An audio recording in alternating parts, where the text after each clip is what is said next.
বাবা আর মেয়ের ঝগড়ার পালা চলছে।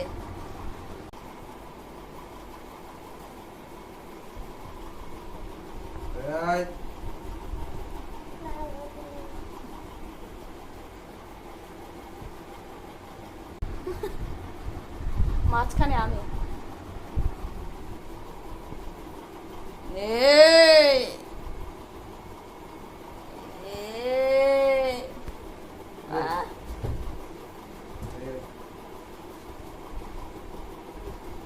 ওই যে আয়নাটা নিয়ে ভাঙতে যাচ্ছিল, যার বাবা বকেছে তাই এই অবস্থা মেয়েটার।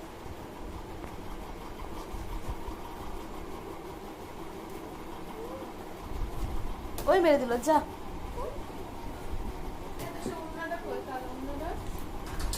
ও এখনই ঢুকেছিলাম এর মধ্যে, সবুজের মধ্যে।